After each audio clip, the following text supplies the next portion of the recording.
Hello, all of you students. Our class start, class 12th, subject accounts. First lesson start for the income and expenditure account. For the all information, सभी विद्यार्थियों को ये पूरी तरह से प्रथम lesson की जानकारी दी जाएगी, जिसका नाम है नॉन फॉर प्रॉफिट ऑर्गेनाइजेशन। इसका मतलब होता है वे संस्थाएं जिनका उद्देश्य समाज की सेवा करना होता है, न कि लाभ कमाना।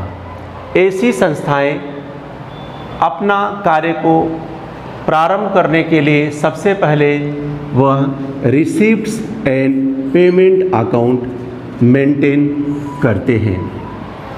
इनका मेन उद्देश्य होता है वर्ष भर में कितना पैसा चंदा, दान एवं अन्य स्रोतों के माध्यम से उन्हें प्राप्त हुआ है, उसकी पूर्ण जानकारी कलेक्ट करना और उसके लिए एक small accounts receipts and payment account banana.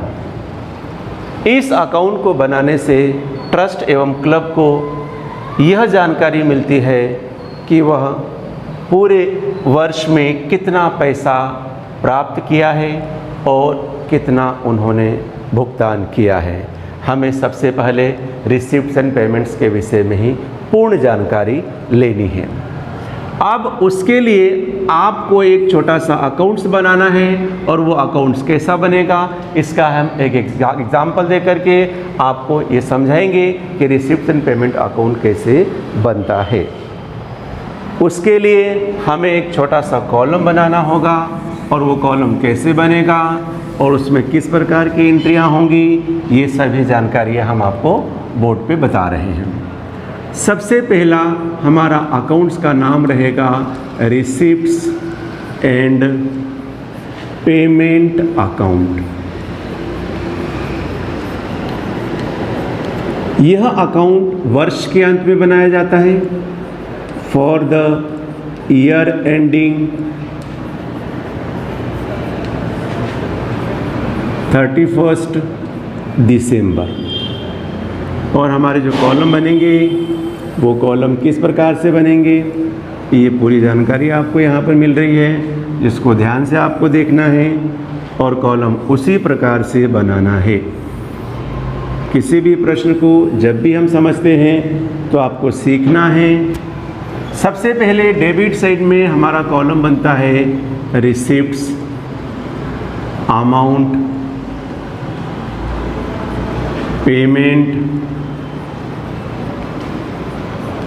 Amount.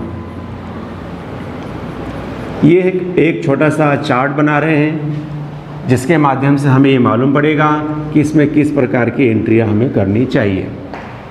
सबसे पहले आपको डेबिट साइड में, रिसिप्ट साइड में हमेशा ओपनिंग बैलेंस लिखना है।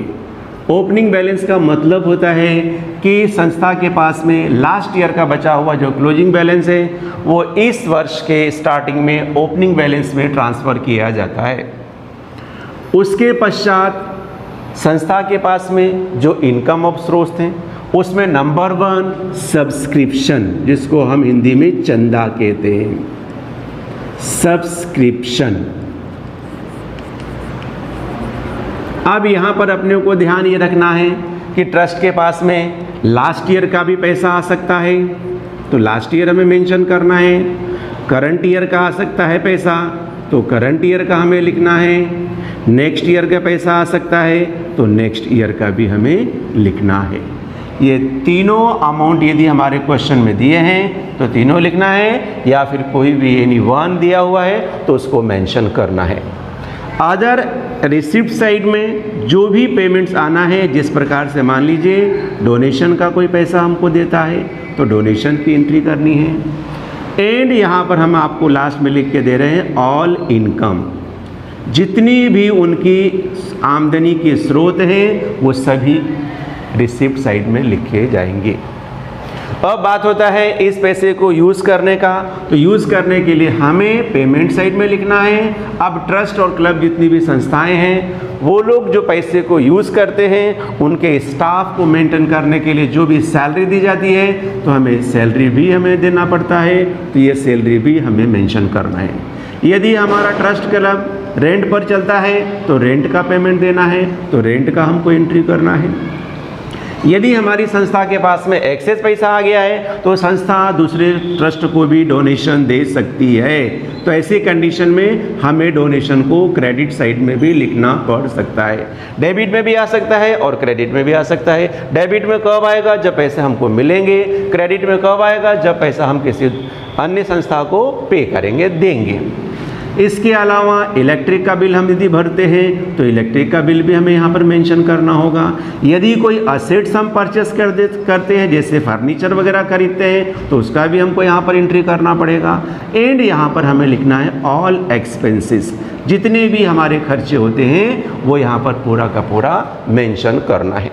अब लास्ट में हमें क्या करना चाहिए कि ट्रस्ट ये देखती है कि फॉर द ईयर एंडिंग 31 दिसंबर को हमारे पास कितना पैसा आया है और हमने कितना पैसा उसमें से एक्सपेंसेस कर दिए हैं। अब हमारे कैश इन हैंड में, हमारे कैश बॉक्स में कितना पैसा बचा हुआ है, उसको कैलकुलेट करने के लिए हमें क्या करना चाहिए? डेबिट साइड को टोटल लगाना चाहिए और क्रेडिट साइड को माइनस करना चाहिए। उसके बाद जो पैसा बचता है लास्ट में हमें उसे लिखेंगे बाय बैलेंस CD, यानी इतना पैसा हमारे पास बच गया है और इस प्रकार से इसका टोटल, दोनों साइड का टोटल हमारा बराबर आना चाहिए। और यहाँ पर हम TOTL टोटल भी मेंशन करेंगे। इस प्रकार से ये आपका रिसिप्ट्स एंड पेमेंट अकाउंट तैयार किया जाएगा। और ये रिसिप्ट्स एंड पेमेंट अकाउंट का हमने एक चार्ट बनाया है जो आप सभी विद्यार्थियों को याद करना है। इसके बाद अपना सवाल स्टार्ट होगा और सवाल जब भी करेंगे तो यहाँ पर अमाउंट वगैरह आपके फिलअप होंगे। अब थोड़ी सी जानकारी हम आपको इसके विषय में ये देना चाहते हैं कि रिसिप्ट्स एंड पेमेंट अकाउंट बनाने के लिए कुछ इन्फॉर्मेशन है, जो जानकारियाँ हैं आपको ध्यान रखनी है। वो क्या ध्यान रखनी है? Number 1, receipts and payment account में वही एंट्रियाँ होंगी जो आपके पास में कैश के रूप में इन होगा या कैश के रूप में आउट होगा। यदि कोई पेमेंट अनपेड होता है, जैसे फॉर एग्जांपल किसी ने हमको डोनेशन दिया और कह दिया कि साहब ये इतना अमाउंट हम आपको अभी दे रहे हैं और इतना अमाउंट बाद में पे करेंगे, तो उससे हमारा कोई संबंध नहीं है। हम उसकी एंट्री यहाँ पर बिल्कुल ही नहीं करेंगे, क्योंकि ये जो रिसिप्ट एंड पेमेंट अकाउंट है फॉर एग्जांपल कैश बुक की तरह है, जो एक बिजनेस फर्म अपने बुक को मेंटेन करने के लिए कैश बुक जनरेट करती है और कैश बुक के माध्यम से वो ये जानना चाहती है कि पूरे ईयर फर्म को कितना पैसा रिसीव हुआ है और कितना उसने पेमेंट किया है। एज ए कैश बुक ये नॉट फॉर प्रॉफिट ऑर्गेनाइजेशन जो हमारी फर्म है ये तैयार की जाती है। तो किसी भी सवाल को हल करते समय आपको यही ध्यान रखना है कि आउटस्टैंडिंग यानी अदत्त का लेखा इसमें बिल्कुल ही नहीं किया जाता है। इसके अलावा डेप्रीशिएशन एक प्रकार का ऐसा खर्चा है जो कैश के रूप में जनरेट नहीं होता है, इसलिए उसका भी मेंशन हमें इस अकाउंट में नहीं करना चाहिए। ये छोटी छोटी बातें हैं जो हमें ध्यान रखनी है और बहुत अच्छी तरीके से समझना है, सीखना है इसे, और हमेशा याद रखना है कि जब भी हम किसी सवाल को हल करते हैं तो एज ए बिजनेसमैन, हम व्यापारी हैं, हमारे पास जो इन हो रहा है वो हमको रिसिप्ट में लिखना है और जो हमारे पास आउट हो रहा है उसको हमें पेमेंट में लिखना है। बट ये तो अकाउंट कोई बिजनेसमैन बनाता नहीं है, ये तो एक नॉट फॉर प्रॉफिट ऑर्गेनाइजेशन है। नॉट फॉर प्रॉफिट ऑर्गेनाइजेशन का मतलब ही होता है कि इनका पैसा लाभ कमाना इनका उद्देश्य नहीं है, इनका उद्देश्य समाज की सेवा करना है। जैसे गीता भवन ट्रस्ट है, रविन्द्रनाथ टैगोर है, ऐसे बहुत सारी संस्थाएं जो समाज के निम्न स्तर के लोगों को मदद करने के लिए बहुत सारे वर्क करते हैं, जैसे कैंसर केयर ट्रस्ट है। तो वो लोग भी, उनके पास में जो इनकम के सोर्सेस होते हैं अदर स्टेट से, अदर कंट्री से, जो भी उनको डोनेशन का पैसा मिलता है वो पैसे अर्न करते हैं और उसी में से वो एक्सपेंसेस करते हैं। तो आज हमें सिर्फ इतना ही सीखना है कि हमें किस प्रकार से रिसीप्ट एंड अकाउंट को तैयार करना है और उसमें कौन कौन सी बातें मेंशन होंगी। तो आज आप सभी विद्यार्थी ये इसको याद करेंगे, पूरे चार्ट को याद करेंगे, और चार्ट को जब आप याद कर लेंगे तो सम करना बहुत ही आपके लिए इजी हो जाएगा। इसलिए कल से अपन प्रैक्टिकल सवाल जो आपके बुक में दिए गए हैं वो अपन स्टार्ट करेंगे, और आज आपको इतना ही कंप्लीट करना है। ठीक है, क्लोज करो।